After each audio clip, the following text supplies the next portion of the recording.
Welcome to Verbal Mirrors Reflecting Understanding podcast, where the power of words becomes a bridge between worlds. In this podcast, we embark on a dynamic exploration of the human experience, weaving a tapestry of diverse voices, stories, and perspectives. I am your host, LaVenia Richards. Join us on a journey that transcends boundaries, fostering connection, empathy, and a deeper understanding of the rich mosaic that defines us all.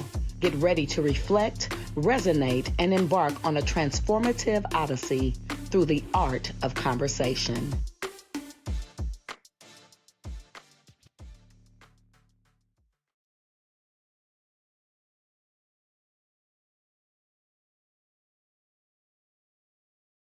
The little girl in me still wanted to be seen, heard, loved, not for what I do, but for who I am.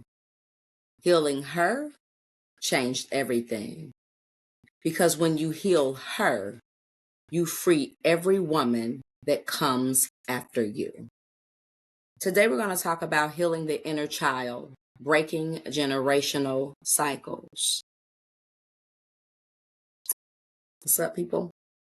I am your host, LaVenia Richards. Welcome to Verbal Mirrors Reflecting Understanding podcast.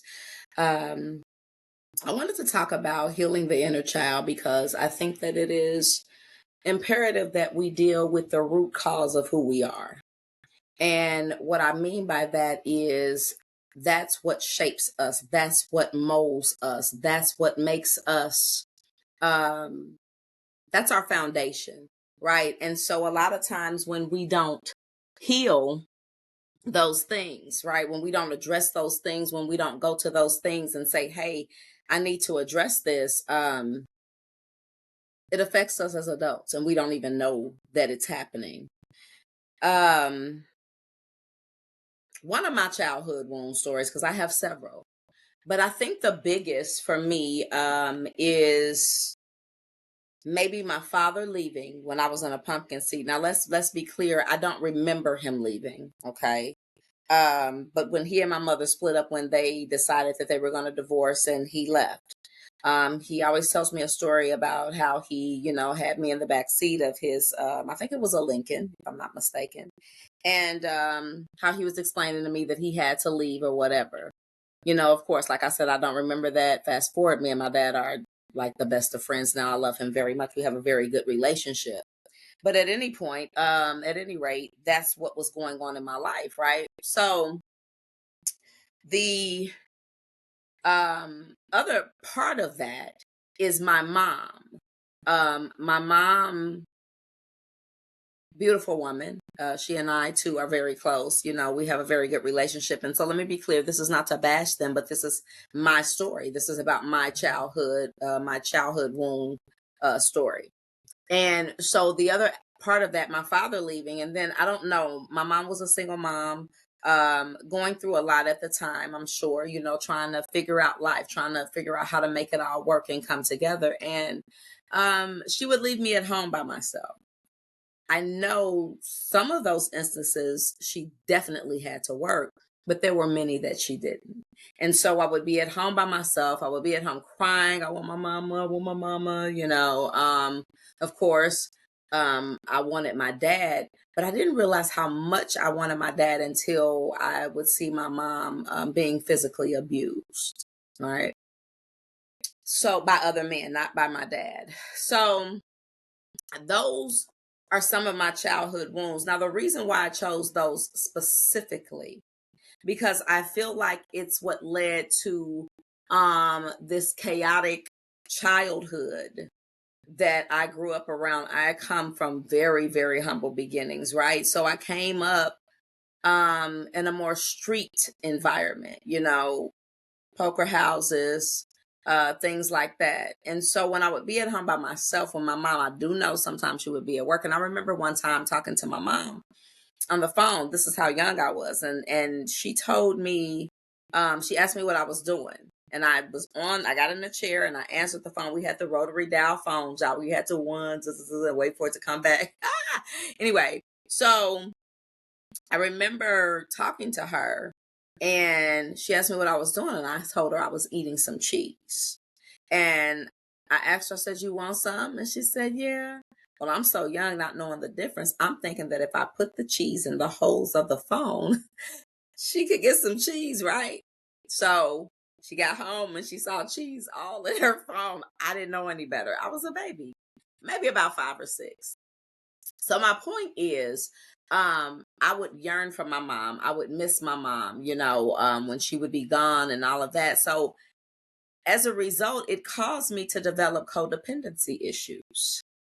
And so what I mean by that, codependency on the person not leaving. I didn't want that person be dependent upon the person being in my life, regardless of what the attitude or the character of the person was. Because again, I grew up in kind of a street environment. I had already seen my mom be physically abused, verbally abused, you name it, right? At 11 years old, I'm standing there, me and her together, with a 38 revolver pulled on both of us. One of those, if I can't have you, nobody can have you type deal. She was with an older man. So, Molotov cocktail bombs being thrown in the house. We're trying to run through the house to get to the front of the house so we can try to get out. We locked in. She got security, windows, bars, whatever. Like, it's a lot. That's a lot of fight or flight, right? That's a lot of childhood wounding. Then you add molestation into it. Then, you know what I'm saying, you add being a teen mother. That's why I said it caused this ripple effect to happen in my life, and you don't know that that's molding you and shaping you. Those wounds are what develop you into who you are. If you've been bullied in school, right, you don't know that you can build an armor up, right? You build up this facade around yourself because you're never going to be hurt, right? If you didn't have a lot coming up, like clothes wise. Oh, that's why you want to ball out when you become an adult, because you felt like you were poor. You felt like you didn't have. And I don't feel like in that area, I don't feel like we were poor. Well, I didn't feel like we were poor until like my mom would shop at like Goodwills and stuff. Now I love Goodwills now. I don't care what anybody thinks about it. Sometimes you can go in and find some really amazing things, and I really don't have to explain shit. I like it. But the reality is, when she was going to those places, and as a kid, you don't understand, like, why are you shopping at a secondhand store for me?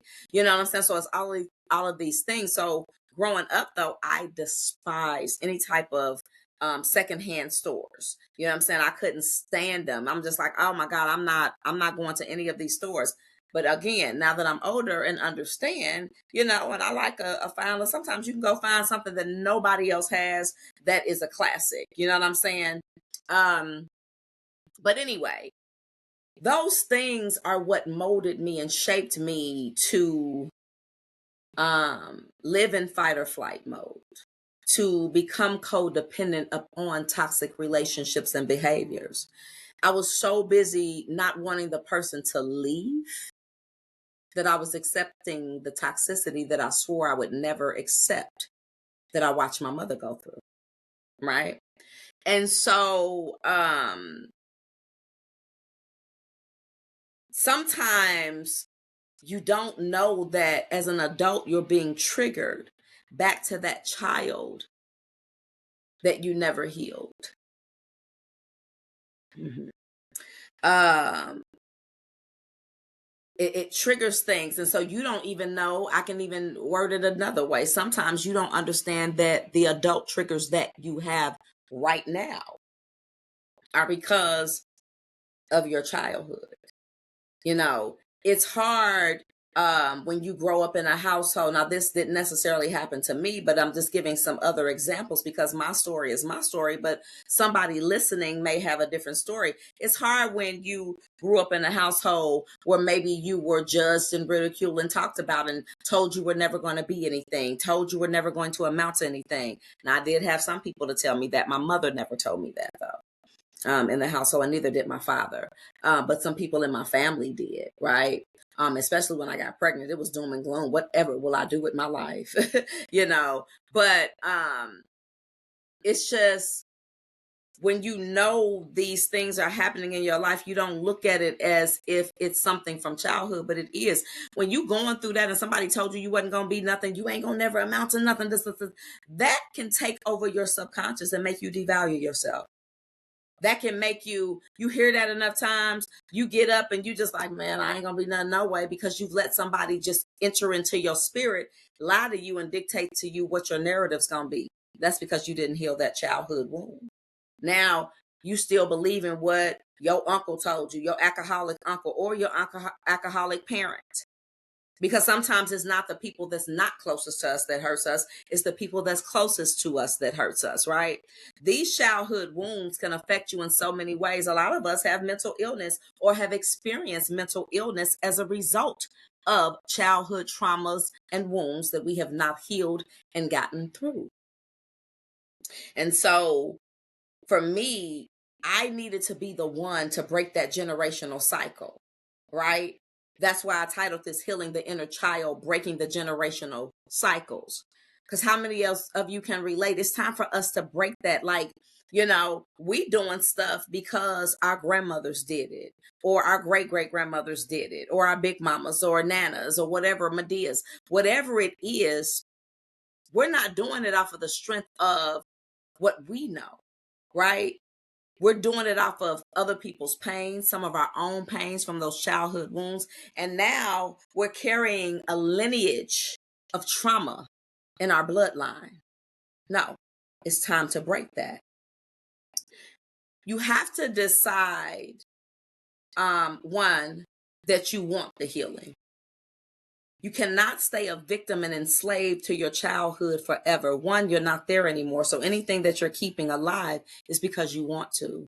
You're not 7. I'm not 5 anymore. I'm not 7. I'm not 9. I'm not 11. I'm not any of those things. Fortunately, I was able to excel and move past those things, you know what I'm saying, and become a better woman and a better person. I took some of those experiences that I had with my parents and tried to do something different. I won't say better, right? You know what I'm saying? In some instances, I do think I did some better, right? But in some instances, I'm sure my children would agree that I did not, right? Because there's no books to this. There's no perfect parent. There's no perfect person. However, those wounds that you carry, when they go unhealed, they turn into depression and anxiety and mental health issues, schizophrenia, because sometimes, you're holding things in and you're not letting them out, and you're talking to yourself and you just snap. People have done that, all because of things that have not been settled. So I started looking at how it affected me as an adult in relationships. I would get in these relationships, and I'm talking about intimate or not, right? But we're going to start with the intimate. I would get into these relationships, and knowing that that person wasn't necessarily that into me. They may show me a little bit of, whatever, like 6th grade, somebody hits you on the booty, or 8th grade or whatever, like, oh, well, for me, not having a father, right? It's like, oh, somebody showed interest in me. Well, that was the first person that I got pregnant by, I had sex with, lost my virginity to, and the first person that was able to physically abuse me, that I let in my world. You get what I'm saying? All from trauma, because the things that I was saying that I would not do when I was looking at my mom getting abused, I would never let. I'm ready to fight this, that, and the other. I did the exact same thing, and you would say in your mind, but how? Sometimes the mindset, the brain doesn't really lock in on what you're talking about. It locks in on what it sees, the highest emotion or energy around at the time. And that was my life. You get what I'm saying? That was my life. My grandmother, my big mama, I call her Big Mama, she was an alcoholic. God rest her soul. But she was an alcoholic. That's how I ended up getting molested. My mother, wanting to go do whatever it was she had to do at that time in her life in the streets, left me with my big mama. My big mama, it wasn't that important to her. The liquor was, which allowed the neighbor to have access to a child. A pedophile had access to a child. You get what I'm saying? So it's like those things. Yes, I saw. No, I don't want to see that, but I was hurting. I was looking for something. I'm hurting, right? So the first male that came and showed me some attention, I got caught up. Oh, he liked me. Oh, he this girl, this, that, and other. Now, mind you, I shouldn't have been caring because I was only 13. You understand what I'm saying? But I had lived such a tumultuous life up until that age that I felt like I was 88, right? So carrying that. Now, when I saw the toxicity in him, why didn't I let go? Well, I didn't let go because I had already saw the toxic. I saw my mom's day. I loved her. So that's what I knew. The subconscious knew. It was easier said than done. Don't leave. Because it was finally somebody who was giving me attention, right? Everybody else was leaving, doing their thing. But he was giving me attention. So, oh, yes, this is great. But it was toxic. So that's how all of the things were able to happen, the abuse and all of that, right? Because of my brokenness. This had nothing to do with him. I accepted it. Yes, he doesn't get a pass. No, it's not okay. None of that is okay. However, I had to learn and grow through that. And that was when I had to learn and reflect in this age now at 53 years old, looking back, saying, I've got to break this cycle. I've got to break this cycle. I've got to get to the root of. So when I filed for my last divorce, this was my second divorce, I got to my apartment and I asked God to show me who and what I was. And that is huge for me. For some people, it may not be huge but for me being an ordained minister, I didn't want no Bible. I didn't want no more scriptures. I didn't want to hear that. I didn't want it. I wanted God to show me who and what I was. I had too many questions. I had too many spiritual questions that had only happened in my life, that I had experienced, that no man or woman could explain to me. And I needed answers. So I laid in my living room floor with nothing. I tell this story all the time because I'm trying to explain to you, you have to decide that you want the healing. And I wanted it. I was tired of doing it my way. I was tired of the toxic relationships. I was tired of the abuse. I was just tired, right? I needed relief. And so I came across this book. God, I found it on YouTube. It is a shadow work book. And I came across this book, a shadow work journal, as a matter of fact. It's a black and white book. It was really popping back then when I got it. And I'm like, I'm gonna order this book. Now, mind you, I had already asked God, what's going on? Where am I going? What's going on? I need to know who and what I am. And don't ask if you ain't ready. Knocking, the door shall be open. Ask and ye shall receive. This is real talk. You know what I'm saying? Seek and ye shall find. So I sought, but I didn't seek no book. I didn't need the book. I wanted to test spirit by the spirit. I am spiritual. We are spiritual beings. I'm not going to get into that, but I'm just telling you about my walk. This is my story. I'm going to tell you where I'm at. So God started showing me who I am, a powerful vessel, fearfully and wonderfully made, all of the things, right? So I started realizing that I had more power than I thought I had. And that a lot of things that I was doing, I was choosing. Well, how do I fix it? Well, you got to start with the child, because the things you're doing is because you were broken as a child and you never healed that. You never healed being molested. You never forgave your mom all the way for leaving you with your big mama who was an alcoholic. You get what I'm saying? And I forgave her years ago, probably in my 30s. It took me a minute to forgive her. But that was something personal. That was a healing I had to do. So I had to go through the process and analyze what was it that needed to be addressed. Okay, well, on top of that, you know what I'm saying? You wished that had never happened to you. Then you trusted somebody because you had codependency issues. And then you had a baby by this man who wasn't any good, you know what I'm saying, for you or your children, right? And then you go through this long litany of him being on drugs and having to deal with that and dealing with the physical abuse, dealing with the cheating and blah, blah, blah. But it was more so me wanting that code, being dependent on someone being, please don't leave. Please don't let me go. Please, right? I didn't know that. I didn't know it. But when I laid here and I asked God, Source Universe, to show me who and what I was, things started developing. I started analyzing and reviewing and reflecting over my life, understanding this wasn't good for me. This is not conducive for me. I don't have to do this. I'm not that little girl anymore. I survived that. My mom did the best she could. My big mama was who she was. Everything else I survived, but I didn't know it. So in that journal that I told you that I had gotten, it talked about just those things, childhood things, abandonment issues. Baby, I had them. Please don't go. You mad? No, we can fix it just as long as you stay. I know you ain't no good. I know you a cheater. I know you a woman beater. But listen, because it's okay. Because in my mama went through it. She survived it, right? I said what I wasn't going to do, but now my heart's so caught into it, right? Because every woman wants some love. But I didn't know what beautiful love was. I knew what toxic love was. And it was easy for me to stay in that because I didn't want somebody else who said they loved me to leave me, right? And so that's how important it is, y'all. Your adult triggers come from childhood pain. You know, you get mad and say, I don't like that. I just don't like that. Well, why you don't like it? Well, you might not like it because your whole life you were short.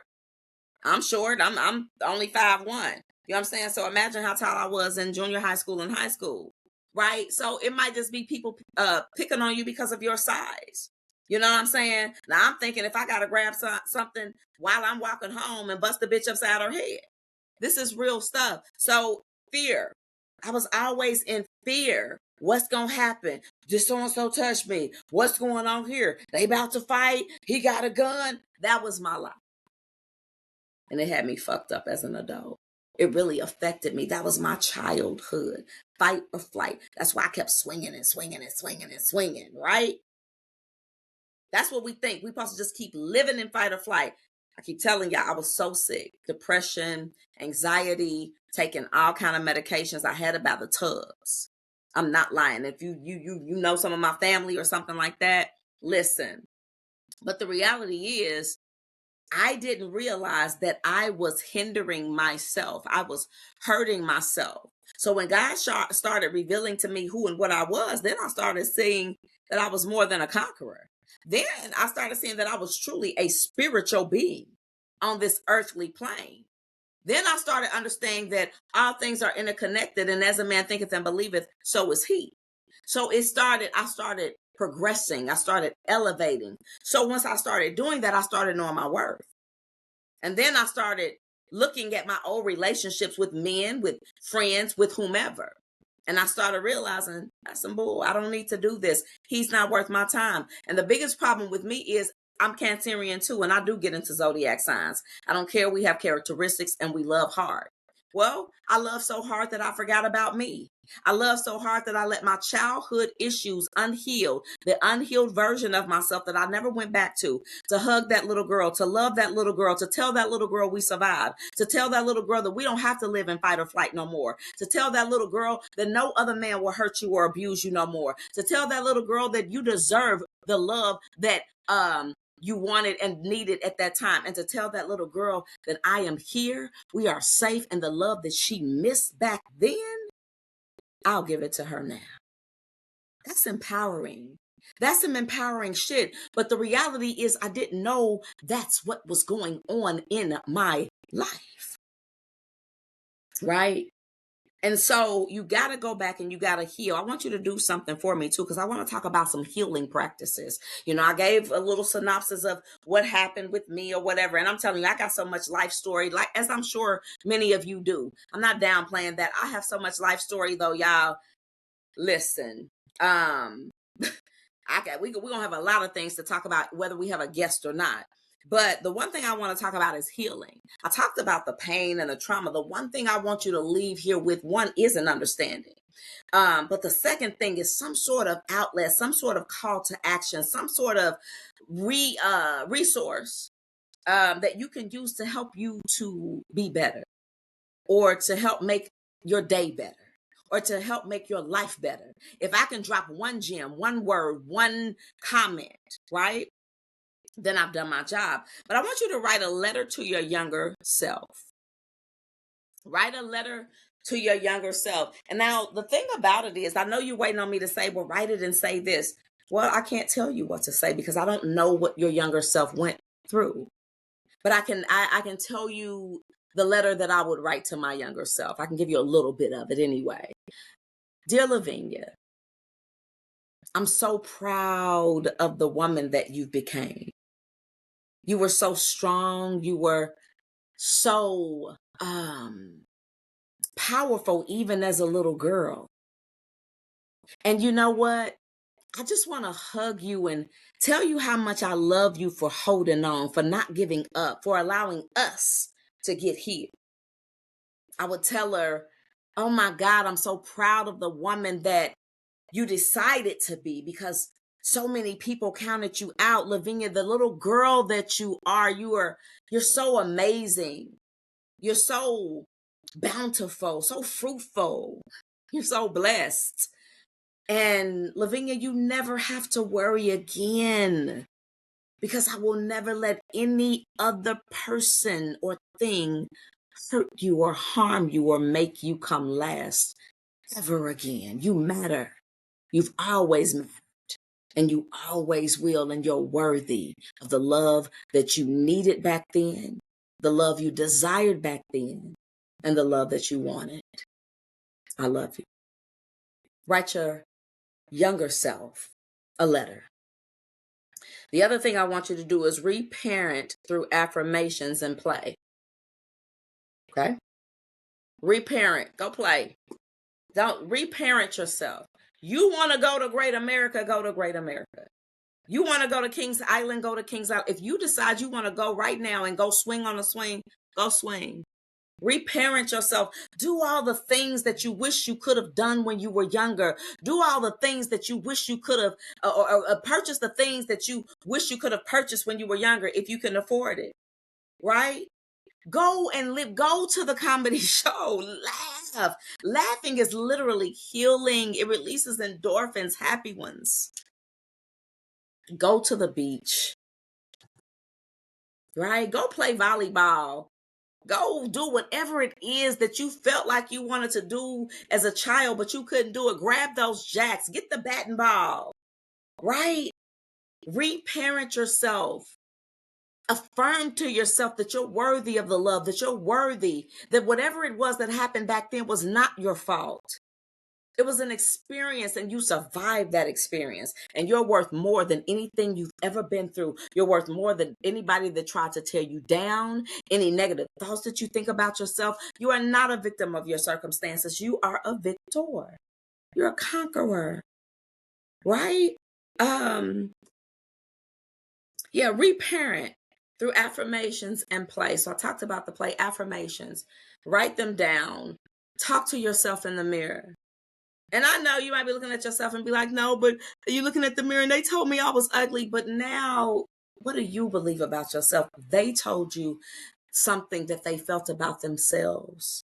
They told you something as a reflection of who they were on the inside. Stop absorbing everybody else's stuff, even the stuff that you carried as a little girl or a little boy, and reclaim your power. Let that little girl or little boy know that you love them, that y'all survived it. You don't got to be scared no more. You got the power. You got the power now. You're not subjected to any of that BS that people subjected you to.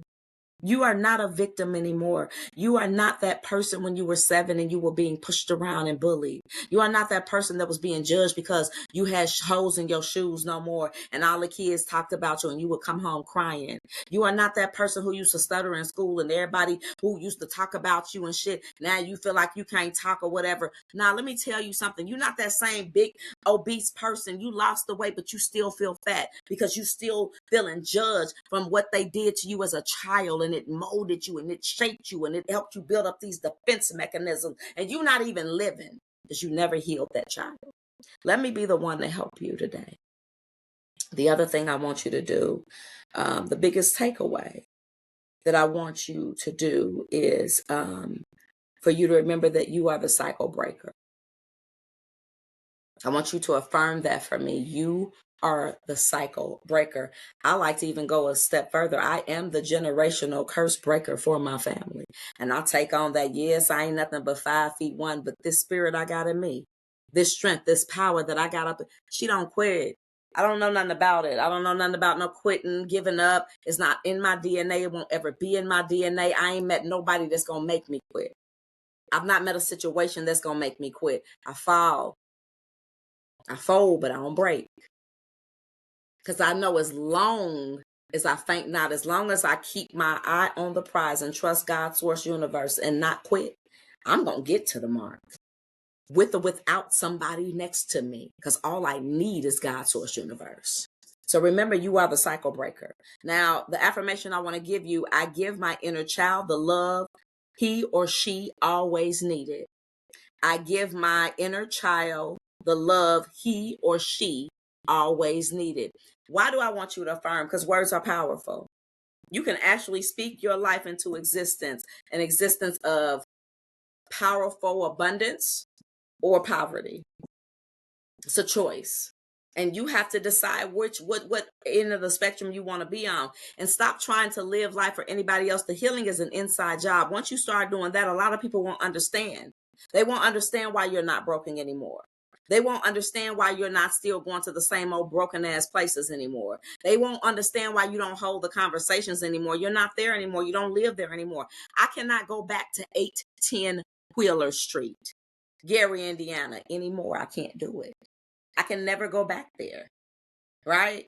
That's gone. I'll never be that little girl living in that house again. And even though I remember the energy of her and she is a part of me, that little girl is healed. That little girl has been addressed and shown that she matters. That little girl has been loved on, nurtured. That little girl has been able to play. That little girl has been to Disney. That little girl has been on planes when she was afraid to hop on planes, fearful of everything. I used to live and fight for. I would be scared of everything. I was obsessive compulsive disorder. I would get up 2 and 3 times to flick on the lights. To check the locks, to see if the locks, to check the stove. This is real stuff, because your mind plays tricks on you if you don't take control of it. Guard your mind and your heart. Listen. I give the affirmation. I give my inner child the love she always needed. And my call to action, y'all know I'm going to have y'all journal. If you following me, I hope you starting a journal, because journaling really helps bring your thoughts to life, your dreams to life, your goals to life, your ambitions to life, right? It really helps you to be focused, or get focused, drawing into you what you want. Affirmations really help you call in your blessings. But you can't just speak it if you don't believe it. Like, I can't be like, I am abundant in all areas of my life, but I don't believe that the universe is going to make sure that my car is filled up, or that my lights are going to be paid. Like, that don't know. That's not how manifestation goes. You got to believe it in your heart. Hence, faith. Faith, faith, faith, faith, faith. That's what you need, right? You don't see faith. You're believing in your heart. You're hoping, praying, believing, knowing something inside of you knows that it's going to be okay. Well, you got to know that once you give your inner child the love he or she always needed, that starts the healing. Then you shift. You become more powerful, right? You have more confidence. People wonder why you got your head held high. They don't know what you've been through. People don't know my story. They don't know my walk. They don't know why I walk so strong, because I've been through hell and back, and I live to tell about it. I am a phoenix that rose up out of the ashes, and I do it time and time again. And again, I don't do it by myself. God, source, universe is who keeps me. My ancestors protect me closest to the sun. Okay? So, y'all know I'm going to have y'all journal. Journaling brings your goals and dreams to life, but it also helps you to reflect. What I want you to journal, the question I have that I want you to journal about and answer: what did I need as a child that I can give myself now? What did I need as a child that I can give myself now? And whatever you come up with, make sure that you give it to yourself. Don't slight yourself anymore out of what you deserve. That little girl or little boy deserves more now. You older now. So-and-so ain't abusing you no more. So-and-so ain't bullying you no more. So-and-so ain't talking about you no more, right? So-and-so can't tell you what you are or ain't gonna be, because now it's really up to you. Call your power back. Call your energy back. Stand on your own 2 feet and talk to that little girl or that little boy, and let them know how much you love them, how worthy they are of love, how you're there for them, how you're never going to leave them again, and how they'll never, ever, ever have to walk in fear, depression, anxiety, or any of those things, because those things that were meant to destroy y'all survived it. Listen, y'all know I love you. Thank you for another amazing show, an opportunity to just explore and just talk and hold these conversations, because there's somebody else out there just like me that's going through. And I just want you to understand that you're not alone, but you don't have to be a victim. I can sit here and talk about all the things that happened as a child, or I can go head on and say I survived those things and I'm going to live and I'm going to make it. And that's what I did. And I'm going to keep doing that, keep rising, keep giving a word. And if I can just reach one person, I've done my job. Sponsors for today: Physician with a Z, healthyself.com, selling holistic herbal teas, tinctures, and salves. Physician, healthyself.com. That is Physician with a Z, selling herbal teas, tinctures, and salves. Sip Serenity from Within. And then we also have Empress Ascendance 777 custom artwork.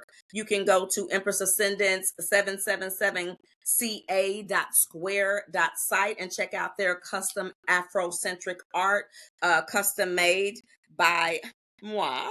And then you can also reach me if you have a question about art. If you want to email Empress Ascendance, you can email Empress Ascendance 777ca@gmail.com. If you have any questions about custom art work being made for you, we do custom pieces as well. So again, thank you so much. I appreciate you.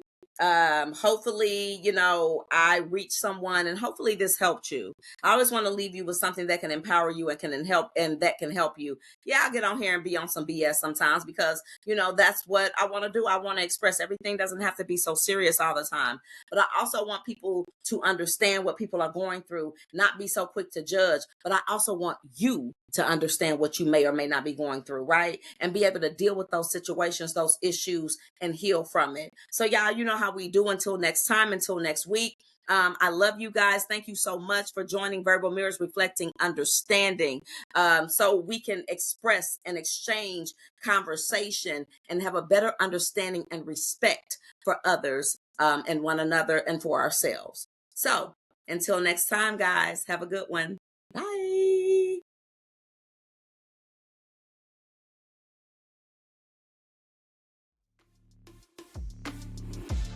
As we wrap up another episode of Verbal Mirrors Reflecting Understanding, we encourage you to carry the reflection sparked here into your daily interactions. Let the echoes of diverse perspective guide your journey towards greater empathy and connection. Thank you for being a part of our dialogue. Until next time, may your mirrors of understanding continue to reflect a world filled with compassion and unity.